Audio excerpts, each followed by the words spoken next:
Hey guys, what's up? You there, right there. Don't you click off this video. Don't you keep scrolling down. Oh, why? Oh, that's terrible. You have all been sonicked. That can be a sexual innuendo. Today, I wanted to talk about the internet. Surprise, surprise. The way it affects a person's perspective on the world.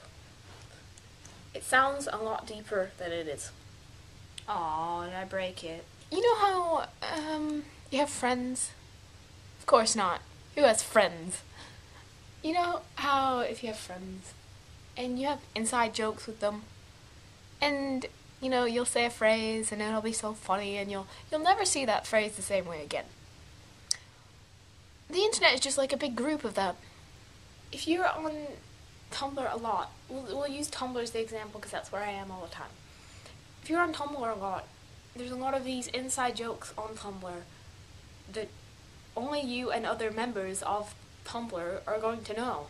For example, I cannot walk into my math class without going, yes, the scalene triangle. It's hilarious as well because I'm in trigonometry, which is the study of right triangles. You just imagine walking into class, yes, the scalene triangle. Sit back down. Every time I go into English class and my teacher starts talking about onomatopoeias and I lean over to my friend and I go, microwave. It's like only if you knew who Dan and Phil were, you would know what that meant. I'll go out into a forest, and I'll look out for actual cannibals Shia LaBeouf. And any normal person who doesn't spend time on the internet has no clue what you're talking about and thinks you're just a crazy person, which you probably are, but that's not the point. It's like, at the same time, this kind of perception can also lead you to friends, because you can also find friends who also like the internet, because they will understand that your reference or laughter at a joke or something.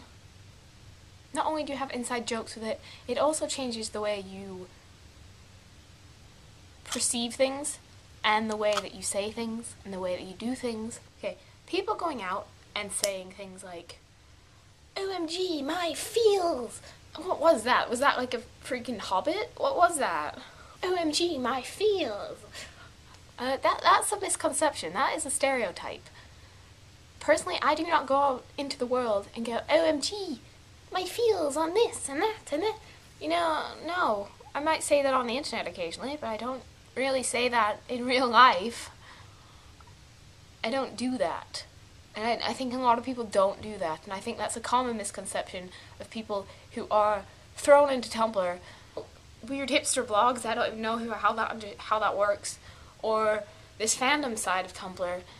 And as soon as you get thrown into the fandom side of Tumblr, everyone says that you have to do these, and it's the expectation, which isn't really true.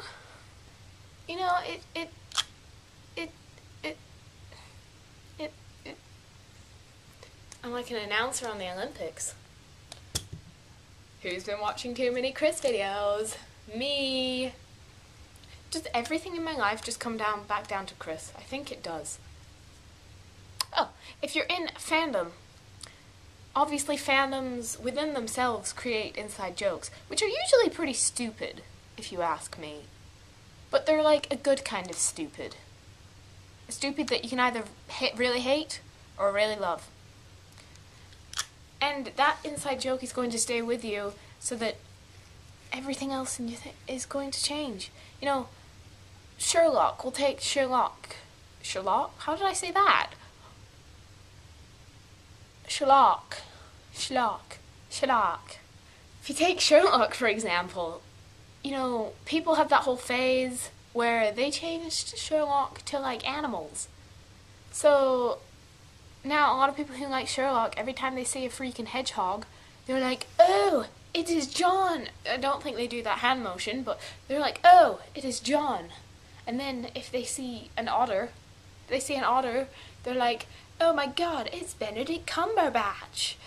So people, if you ask any normal person, they're not going to think that an otter is like Benedict Cumberbatch. They probably won't know who Benedict Cumberbatch is. They'll be like, is that a kind of garden? If inside jokes between fandoms actually play a part in the history of a thing. Once again, we'll take the example of Sherlock. In my psychology textbook, there was this whole thing about a psychologist who lived in the 18th century named John Watson. And I was just like, what even is this hand motion? Every time I talk about John Watson, it's like, yes! John Watson! You know, there's a figure in history who we know about, whose name happens to be the name of a very popular ship. You know? Can you guess what it is? Huh? No, it's not Thorky. Get out. It's John Locke. You know, John Locke. And, you know, you can't go to history class and hear John Locke when you're a part of the Sherlock fandom and not go... Well, technically, I probably wouldn't do that, actually. But in my mind, I would. Oh no, there's some blue tack on the floor and it won't come up. But, I don't really... Was there a point to this video? So, I'm all talked out. I have nothing else to say. That's all I'm gonna say. Goodbye, guys. Goodbye. Goodbye.